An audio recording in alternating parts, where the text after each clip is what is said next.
Gracias por continuar junto a nosotros. Inmediatamente hacemos un recorrido con información general de nuestro segundo entrevistado. Se trata de Pedro José Freile Vallejo. Él tiene 48 años de edad, es de profesión abogado. Está casado y tiene 3 hijos. Experiencia en el sector privado, al menos 31 años. Se ha desempeñado como consultor, abogado, negociador y asesor en contratación pública. Experiencia en el sector público, ninguna. No ha ejercido cargo alguno. Candidaturas presidenciales, esta es la primera vez que participa.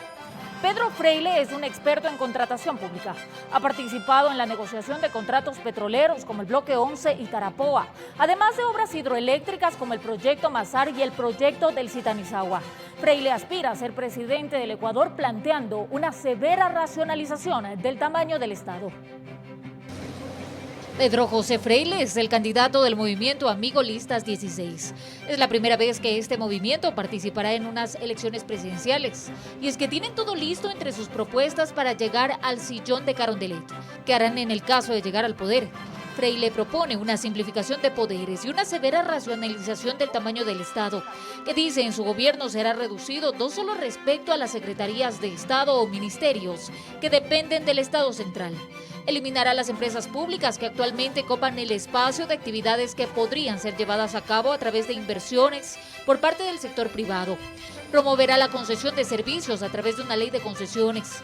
Propone la creación de un Consejo de Estado que será integrado por las cabezas de cada uno de los poderes. Esto para la toma de decisiones.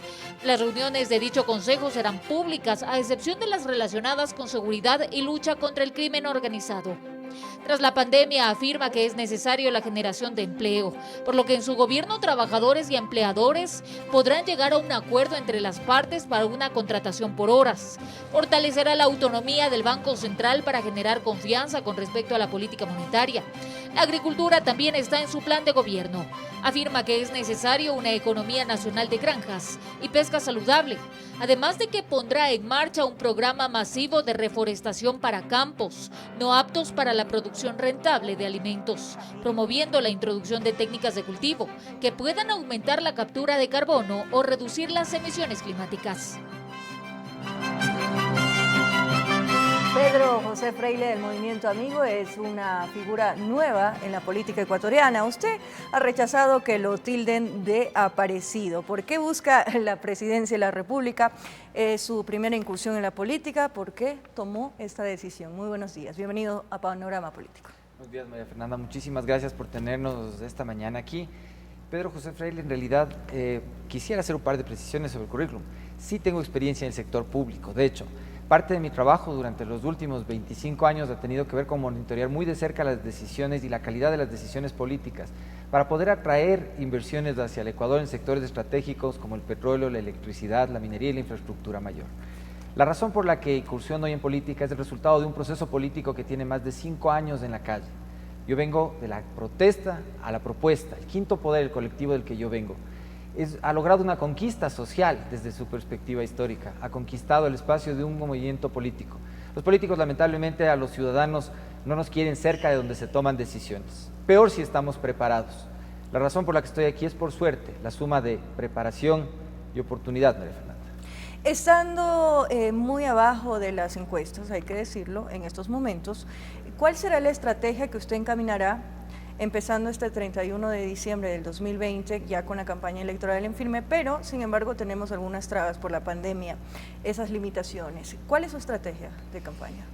A ver, primero la principal traba en este proceso político son los partidos políticos. El sistema electoral por sí mismo, más allá de las limitaciones y la irresponsabilidad con la que se está llevando adelante este proceso electoral, es la forma en sí mismo en cómo funciona el sistema. Nosotros hace más de 1 mes y medio le pedimos a las cabezas de cada una de las funciones del Estado reconsiderar la necesidad de postergar las elecciones del 7 de febrero ante la imposibilidad de verificar un sistema creíble y confiable de inmunización. Bueno, ahora va a ser imposible, ¿no? Ya firmaron un acuerdo y dijeron que no. Existe, bueno, ese acuerdo que se ha firmado entre el Tribunal y el Consejo Nacional Electoral es un acuerdo entre personas, no es un documento jurídico que tenga algún tipo de validez constitucional, y la realidad de la enfermedad todavía nos invita a tener que reflexionar.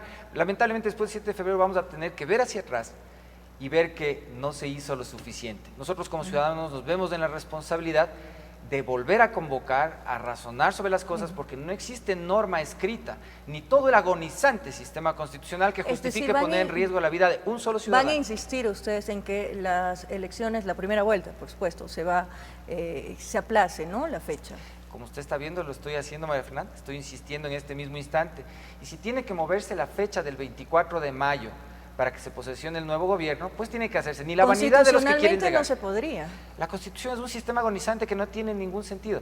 Ni la vanidad de los que quieren llegar, ni la impunidad que tal vez quieren conseguir los que se quieren ir o los que quieren el indulto para regresar, ni la plata que quieren manejar los que hacen un negocio de la política, merece poner en riesgo la vida de un solo servidor en esas juntas receptoras del voto, de un médico o de un policía que ese día 7 de febrero, junto a 13 millones de empadronados, van a salir a jugarse la vida para darle gusto a un sistema político que en 40 años no nos ha dado nada a los ciudadanos. Hablando de la pandemia y del no cumplimiento de las reglas y lo que dice la ley, precisamente la Corte Constitucional hoy se hizo público precisamente la inconstitucionalidad del decreto del estado de excepción que fue emitido.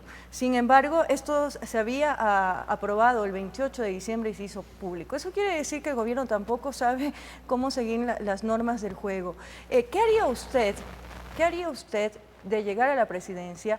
¿Cuál será su estrategia? ¿Cuáles serán sus acciones en cuanto a la pandemia, que cada vez está peor? La crisis es grave y sobre todo no tenemos seguridad de las vacunas, si va a haber vacunación gratuita o no, si van a llegar al país.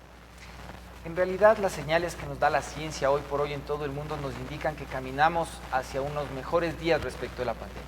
Al menos respecto de las cepas originales, existen ya medios tecnológicos a nivel de inmunización. Creo que el problema es que van a demorarse en llegar al Ecuador, porque tenemos la ausencia de un gobierno que no toma decisiones sobre cómo actuar. Por eso nuestro pedido ha sido reflexionar entre los actores políticos la necesidad de consultar a la Corte Constitucional un nuevo estado de excepción que ponga por delante la vida de las personas, la adquisición de suficientes vacunas para inmunizar a toda la población. Pero ya la Corte Constitucional ahora ha dicho que es inconstitucional lo que ha hecho el presidente y lo hace tarde. Todos han obrado mal últimamente, María Fernanda. Lamentablemente, toda la institucionalidad del país nos demuestra que el sistema está roto. Y por eso la responsabilidad que tenemos los ciudadanos no solo es estar ahora presentes, como usted decía, en donde las encuestas están más cerca del nulo, porque por allá estamos nosotros y de ahí venimos. Nuestro proceso político viene donde la mayoría de ciudadanos no sabríamos por quién votar, porque nos decepcionan todos los políticos que en 40 años no han podido ser capaces de ponerse de acuerdo sino más allá de sus propias narices y su vanidad. Por eso nosotros planteamos un plan económico que puede poner de pie la economía de una manera rápida, pero privilegiando primero esta emergencia en la que tenemos que salvar la vida de los ¿Qué va a hacer? Si es que el día de hoy yo fuera presidente de la República, lo primero que haría es conseguir la instalación de infraestructura para la fabricación de las vacunas en el Ecuador. Todo el sistema logístico nos plantea una dificultad enorme que implica que durante 2 o 3 años, mientras Israel ya vacunó el 12% de su población en las últimas 48 horas, Estados Unidos está atrasado de los 29 millones que ofreció el presidente Trump, estamos en 3 millones. ¿Pero cómo conseguí que pase eso en el Ecuador? Negociando con las farmacéuticas para regalarles básicamente la posibilidad de, sin impuestos durante 15 años de ninguna naturaleza, fabricar para la cuenca del Pacífico, tanto Moderna como Pfizer, como AstraZeneca, no me sé todos los nombres, pero todos los que necesitan desarrollar condiciones logísticas para inmunizar a esos clientes que ellos tienen en toda la cuenca del Pacífico. El Estado tiene que comprar todas las vacunas para todos los ecuatorianos. La falta de previsión de los políticos durante 40 años no tiene por qué costarle un centavo a los ecuatorianos. Usted ha puntualizado que se debe aprovechar de las lecciones aprendidas. ¿De qué lecciones se refiere? En la materia de la pandemia. En general, en su plan usted dice que hay que tomar en cuenta las lecciones aprendidas. Sí. ¿Cuáles son esas lecciones aprendidas? Por ejemplo, que no podemos entregarle la chequera de los ecuatorianos a los políticos porque van a tender a beneficiarse. El Estado tiene que empezar a dar certezas para que el sector privado pueda correr riesgos. Nuestro modelo de gestión sí es radicalmente diferente al del resto de políticos que lo que buscan es decir a la gente lo que quiere escuchar. Nosotros pensamos que la gente necesita saber lo que es necesario hacer. Es necesario que, por ejemplo, en materia petrolera se reorganice toda la contratación para duplicar el volumen de productos exportables que tiene el Ecuador en un periodo corto. ¿Y la 10 seguridad meses. jurídica en ese caso? Porque quienes están invirtiendo en el país van, digamos, en lo criollo, van a saltar. ¿Quiénes están invirtiendo en el país? Es lo que yo preguntaría, María Fernanda. ¿Quiénes invierten en este país? Los amigos del poder. Personas que de hecho ya han dicho en otros medios que mi plan de producción petrolera a 10 meses no es posible porque ellos no tienen la suficiencia de fabricación de equipos o bombas o lo que sea que fabriquen para involucrarse seriamente en un proceso de inversión. Quienes ya tienen unos contratos a la mano para comprar a precio de gallina robada el petróleo del Ecuador que debería cotizarse en bolsas de valores, quienes están en el entorno del chanchullo y del poder, esos son los que quieren vernos que venimos desde las sombras. ¿Y cómo no va a ser y que no efectivo funciona nuestro entonces? Si están diciendo que no va a ser efectivo su plan, ¿cómo usted garantiza que sí va a ser efectivo? Le voy a poner exactamente cómo funciona el tema. Me preguntan, ¿cómo vas a hacer para que vengan miles de millones de dólares de inversiones al Ecuador en corto tiempo si en todo el año no han venido cientos? Pues poniendo otras personas al frente y utilizando otros mecanismos de contratación, utilizando la ley y no las relaciones. Petroecuador, Petroamazonas, como quieras llamarse a esa empresa estatal, hace una licitación para utilizar el gas de TEAS del Oriente y convoca 6 o 7 veces a la inauguración del proceso y no contrata nada. Se contratan obras para la construcción de ductos, de campamentos, contratos de participación y casi todo fracasa 2 o 3 veces hasta que acaben de hacer amarres. Nosotros, y de hecho he pasado yo 20 años en el entorno de este tipo de contratación, no solo en el Ecuador, una contratación bien hecha en materia petrolera se demora 15 días y no tiene que demorarse más porque la data está ahí, es suficiente y existe. Lo que tenemos que hacer es quitar a los pillos que controlan esto del medio y permitir que esas inversiones vengan al país, porque hoy necesitamos plata propia. Quien sea que nos diga, ecuatorianos, que el día de mañana nos va a dar sueldo gratis, nos va a regalar préstamos, lo que sea, sin decirnos con qué dinero, nos está mintiendo. O sea, usted está dando una contextualización de lo que ha sucedido durante los últimos años en el país. Esas son las experiencias que usted me preguntaba. De las lecciones, pero sí, haciendo efectivo, vuelvo a preguntar, haciendo agilidad en el tema de los contratos, dice usted, de la renegociación. Imponiendo autoridad, María Fernanda. Las leyes están ahí, los contratos y sus remedios legales están ahí. Lo que se necesita es voluntad. El presidente de la República no puede ser una persona que se pasa dando ladratinas o se pasa diciendo las cosas que le dicen sus asesores. Tiene que ser alguien que entienda ¿Y no ha habido asuma la responsabilidad. En temas como, por ejemplo, la corrupción? Porque es una de las lecciones aprendidas que vemos que no se ha tomado en cuenta. Hace pocas semanas tuve oportunidad de hablar con la delegada representante de la Organización de Naciones Unidas en el Ecuador y le pregunté, ¿qué pasó con la comisión que el Ecuador estaba organizando con Naciones Unidas para luchar contra la corrupción? Y no hubo respuesta. Pregunté al gobierno, ¿qué pasó con los esfuerzos que se estaban haciendo por darle verdadera asistencia financiera al Ministerio Público, a la Fiscalía para hacer su trabajo? Y no hay respuestas. No hay voluntad política de luchar contra la corrupción, porque es la corrupción lo que nos gobierna. Muchísimas gracias. Vamos a ir a una pausa, candidato Freile. Y al regresar queremos saber qué piensa usted sobre el aparato estatal y además queremos que nos cuente más sobre esa ley de concesiones que usted propone. Ya regresamos aquí en Panorama Político.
Está con nosotros Pedro José Freile, candidato de Movimiento Amigo, y él se ha referido a una burocracia política improductiva.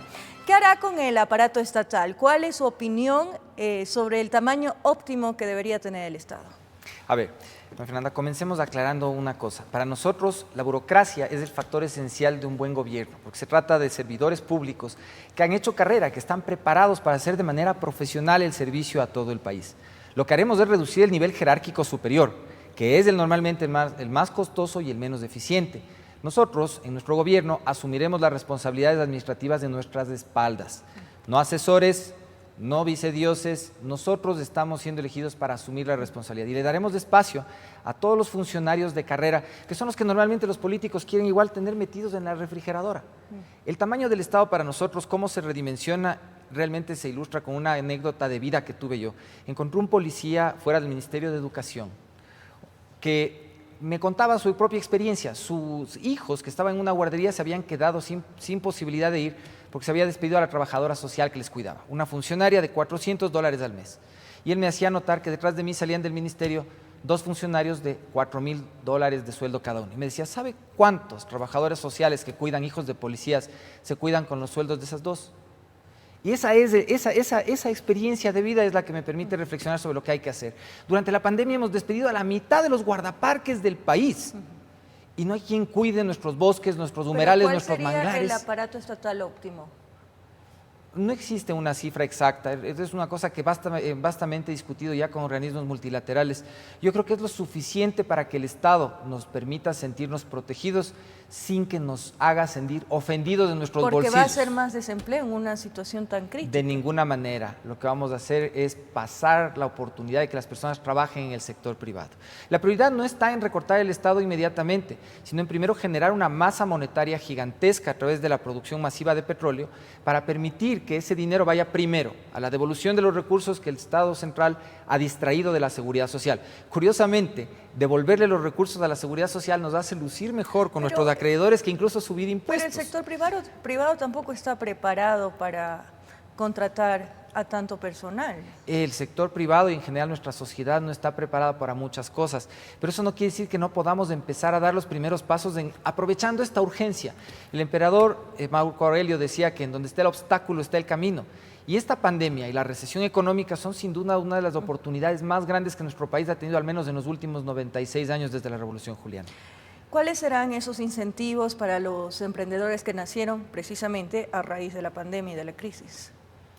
Primero vamos a abrir las fronteras del sistema financiero, no como amenaza, sino como decisión definitiva a los bancos de otras jurisdicciones. Bancos de otros países van a venir a competir con las 9 familias que tienen el control del sistema financiero. Eso no quiere decir que tengamos nada en contra de las personas que tienen bancos, todo lo contrario, creemos en la virtud de la competencia. El hecho de que haya más bancos de mediano tamaño va a hacer que los bancos tengan que darnos mejores servicios y tratarnos mejor a los clientes. A esos a los que nos llaman durante la pandemia y decir paga, paga, paga, como que si no les importara saber que hay una emergencia. ¿Y eso qué tiene que ver con los incentivos a los emprendedores? Que vamos a tener dinero mucho más barato para que los emprendedores puedan salir adelante con sus trabajos. Vamos a crear trabajo por horas para que ellos puedan contratar a las personas que necesitan y no a las que no necesitan, y quienes no tienen trabajo puedan empezar a trabajar en la medida de lo que el mercado demande sus servicios y no de otra manera, con protección de la seguridad social. Es hora de hablar de las cosas que a los políticos no les gusta porque les puede quitar votos. Trabajo por horas, bancos extranjeros, bajar impuestos, cancelar el impuesto de salida de divisas, tener un IVA diferenciado para sectores como el turismo que durante 5 años de hecho no deberían pagar ni patentes municipales, porque estamos en tiempos extraordinarios y necesitamos soluciones extraordinarias. ¿De qué se trata la ley de concesiones que usted anda reiterando en su plan de gobierno? Esa es una maravillita de nuestro plan de gobierno nuestro. De hecho, lo que esperamos es que nuestro plan de gobierno sea ejecutado por quien sea que llegue al poder, porque no tiene muchas opciones eficaces distintas de las que planteamos. La ley de concesiones parte de una premisa.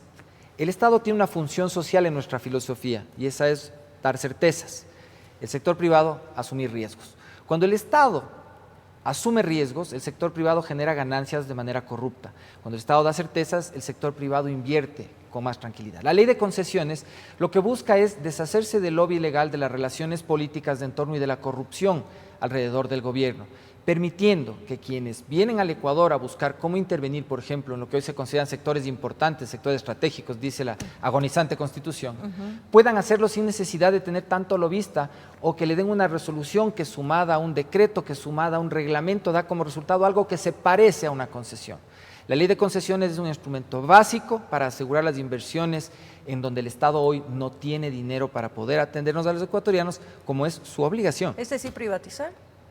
No, hay que diferenciar, y de hecho, excelente la pregunta, entre lo que implica tener una operación privada de lo que es privatizar. Privatizar significa trasladar un patrimonio que es del Estado a un privado, venderle todo, la infraestructura y el negocio a alguien para que se convierta en parte del sector privado. Porque Pero, por se ha ejemplo, entendido que va a privatizar algunos servicios y eso ha llamado la atención. no, lo que nosotros pensamos es que el Estado no debe tener empresas públicas, porque por concepto el Estado tiene que dar certeza. La empresa por sí mismo es aventura, implica riesgo, y esa es una función del sector privado. Lo que pasa es que en el Ecuador se han creado muchas empresas públicas para pasarse por el costado las leyes de contratación. Entonces, a cosas que deberían ser entidades públicas se les bautiza de empresas para pasarse por debajo de la ley. Pero en realidad lo que nosotros planteamos es que servicios como la salud sean 100% privados, operados de una manera 100% privada. La presencia del Pero operador... no es que se van a privatizar los hospitales. No, para nada. Lo que quiere decir es que vamos a tener a alguien que nos rinda cuentas, alguien a quien le podemos ejecutar garantías o meter a la cárcel si las atenciones médicas no llegan a las personas cuando las necesitan. Si primero se privilegia cobrar antes de atender a las personas. Ahí detrás de eso hay un operador profesional, un experto en hacer esto, que no tiene miedo porque no falla, porque ese es el negocio que hace, sin la injerencia de los políticos. Sin la injerencia de los políticos. ¿Qué va a pasar con el IES precisamente? El Instituto Ecuatoriano de Seguridad Social tiene que liberarse de los políticos. Y como le digo, parte de la columna vertebral de nuestro plan económico, nuestro plan tiene 3 momentos: el petróleo, la liquidez y la agroindustria. El momento de la liquidez implica devolverle a la seguridad social lo que el Estado le ha quitado, y esos son sus fondos, y garantizar que el Estado no participa en la administración. Que no El le va a Estado tiene que pedir ser un dinero regulador. tampoco para que sea el El colchón. Estado no puede pedir un centavo de los afiliados, eso es uno de los actos más flagrantemente inmorales que se han hecho en la vida de la República. ¿Qué pasará, por ejemplo, con temas como el Consejo de Participación Ciudadana o entes como el Consejo de la Judicatura, que no han sido eficientes? Y bueno, ha sido un poco bochornoso lo que ha sucedido con el concurso de los jueces, el tema de la selección de autoridades y demás. ¿Qué es lo que va a hacer en este asunto? Bueno, yo voy a quedarme con su comentario para no ser grosero, bochornosa actuación de estos entes. Yo vengo de un proceso ciudadano que se denomina el quinto poder y que de hecho se bautizó así de manera irónica para anticipar la absoluta y absurda condición que implicaba crear un quinto poder del Estado, que finalmente hoy por hoy lo único que hace es tener una silla vacía para los ciudadanos que no ocupamos los ciudadanos, que sirve solamente para regenerar la corrupción alrededor del Estado. El Estado necesita someterse a una reforma que tiene que ser discutida. El Estado, más que cortar burócratas, necesita cortar falsas instituciones y generar más institucionalidad. Y lo primero que vamos a hacer es, en modo de emergencia, crear un Consejo de Estado, en donde las decisiones principales de políticas públicas tengan la intervención de cada una de las cabezas de las funciones del Estado en tiempo real. Y de hecho, nuestra gestión se va a caracterizar por eso. La construcción de las decisiones va a suceder frente a la gente. ¿Cómo desaparecer estos entes? ¿Qué es lo que va a proponer usted? Se tiene que hacer por reforma constitucional a través de una consulta, pero la prioridad está en el tercer año de eso. Para nosotros lo primero es construir resultados a través de la economía para ganar el respaldo masivo de la gente y provocar esas reformas en ese orden. Hablar de reformas por delante es como hablar de créditos por delante sin dinero. Son solo entelequias, son solo ese discurso populista Pero al que sí nos tiene necesita acostumbrados. acuerdos con los diferentes sectores, porque el país está dividido. Habiendo tenido los resultados económicos, Fernanda, después del 10º mes le vamos a invitar a las fuerzas políticas, que de hecho tienen muy buenos técnicos, además de pésimos políticos, a conversar la implementación del plan. Pero con los resultados económicos de nuestro lado, entonces llevaremos reformas a la Asamblea, a la cual invitaremos a participar o a retirarse. No me quiero quedar con esta pregunta, candidato, y con todo el respeto. Sus detractores dicen que su movimiento político tiene vinculación con el exasambleísta Daniel Mendoza, condenado por delincuencia organizada. ¿Cuáles son sus vínculos reales con el exasambleísta? Nuestros vínculos reales con el asambleísta o exasambleísta son ninguno. Nuestro movimiento, el quinto poder, lo que ha hecho es ejercer democracia y quitarle el arma al sistema. Yo siempre pongo este ejemplo: uno llega a su casa en la noche y le encuentra a un asaltante poniéndole la pistola encima a la familia. Uno puede salir corriendo, buscar ayuda, o puede abalanzarse y recuperar el arma para defender a la familia. Nosotros decidimos tomar el arma por nuestras propias manos. Yo soy el representante del partido, soy el presidente nacional del Movimiento Amigo, que ahora es una comunidad abierta a la sociedad Pero nació ecuatoriana. con el ex asambleísta, ¿usted se adueñó de ese partido y ahora Esta se es llama otra Movimiento pregunta. Amigo? El asambleísta no tiene nada que ver con el partido. De hecho, parte de la razón por la que nosotros decidimos actuar directamente sobre el partido es porque lo investigamos y no encontramos ningún vínculo legal. Listo. Teníamos que aclarar este tema, ¿no? Que mucha gente está pendiente de esto, sobre todo por el tema de corrupción. Algunos movimientos y candidatos Es que están sabe una cosa, el vinculados con eso. tema de la corrupción está presente en todos los partidos, en todos los movimientos políticos, y es el fruto de este prófugo que tenemos en Bélgica, haber organizado todo este desastre en el que hay esta cantidad de movimientos, cantidad de pseudoorganizaciones políticas que están desprovistas de contenidos ideológicos, de planes reales, que están desprovistas de un propósito de servir al país. Así que lo que yo sí creo es que esto tiene que venir una reforma y tiene que iniciarse acciones en contra de los que crearon todo este desorden. ¿Cuál será el plan efectivo para acabar con la corrupción? Primero, hacer lo que se puede hacer desde el Ejecutivo, y eso es darle primero que nada recursos materiales al Ministerio Público. Hoy por hoy la Fiscalía trabaja con un fiscal por cada 3 de los que necesita. El plan que la fiscal general ha manifestado de manera austera implicaría al menos tener uno más por cada posición ocupada. Pero luchar contra el crimen organizado, el narcotráfico, la trata de personas, la minería ilegal, necesita de mayores recursos. ¿Independencia de funciones? Absoluta independencia de funciones del Poder Ejecutivo. Lo único que puede hacer es asegurarse de que las otras funciones tengan todos los recursos materiales para poder hacer su trabajo. ¿Cómo piensa solventar el plan en los primeros meses para atender esa compleja situación económica del país? En los primeros meses, inmediatamente poner a andar el plan petrolero. Segundo, llamar a renegociar a nuestras contrapartes multilaterales, que de hecho pensamos pueden generarnos todavía dentro de la misma línea de los acuerdos que ha alcanzado con el gobierno, reconsiderar la parte tributaria y generarnos una pequeña liquidez para que los resultados de los 10 primeros meses puedan empezar a hacer funcionar toda la economía, enfocándonos en las cosas que podemos exportar. Así que la solución está en los primeros meses, es como cuando uno se lanza al agua, en taparse la nariz y aguantar hasta sacar la cabeza la primera vez. Bueno, se necesita que sea urgente que se den los cambios o la reactivación económica. Tiene que haber un plan precisamente va a ser todo un reto para el nuevo gobierno. María Fernanda, lo más corto. Fíjese usted que nosotros empezamos a trabajar en esto hace más de 4 años. Hace 3 visualizamos que la economía del país iba a estar en números negativos a nivel de crecimiento sin pandemia. O sea, alrededor del 8% negativo íbamos a llegar sin pandemia. Estamos alrededor del 11% en números reales, el 9% en números políticos, pero estamos ahí. Y nuestro plan sí consideró estas necesidades para en 10 meses empezar a tener resultados. Quien sea que nos diga que hace esto en menos tiempo es un mentiroso, es un sinvergüenza y es un farsante. No se puede en menos tiempo. ¿Cómo conseguir mecanismos eficaces para que haya una participación ciudadana? Es importante ahora que los ciudadanos, los ecuatorianos se involucren también en la política, sobre todo viviendo esta crisis tan fuerte en nuestro país.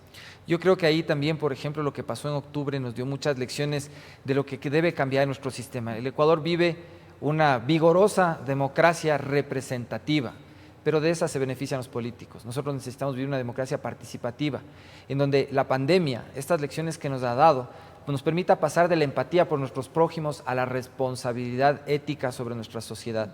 Y ese no es un discurso, eso es lo que hoy tenemos que vivir. En este set que estaba probablemente lleno de personas trabajando todos los días, estamos unos pocos tratando de hacer lo que tenemos que hacer correctamente. Tenemos que volver a estar todos activos entendiendo que dependemos unos de otros. Candidato, la dinámica que hacemos siempre en este programa, en Panorama Político. En 1 minuto, por favor, diríjase a los ecuatorianos y díganle por qué tienen que votar por Pedro José Freile y la propuesta del Movimiento Amigo. Ecuatoriano, a ti que me escuchas, quiero agradecerte por el tiempo que has dispensado a esta entrevista. Quiero pedirte que levantes el ánimo, el tuyo y el de tu familia, y que en este proceso electoral, para votar, consideres qué es lo que te están ofreciendo. Si no te explican con qué, te mienten nuevamente igual que los últimos 40 años. Esta vez, hazlo por ti. Amigo, vota por ti. Vota por ti. Ecuador te necesita. Muchísimas gracias, candidato. Estuvo con nosotros el candidato del Movimiento Amigo, Pedro José Freile. Para nosotros ha sido un gusto estar con ustedes este domingo en Panorama Político, conociendo las propuestas de quienes aspiran a llegar al sillón presidencial. Nos reencontramos el próximo domingo, amigos, aquí en TVC. Un abrazo grande.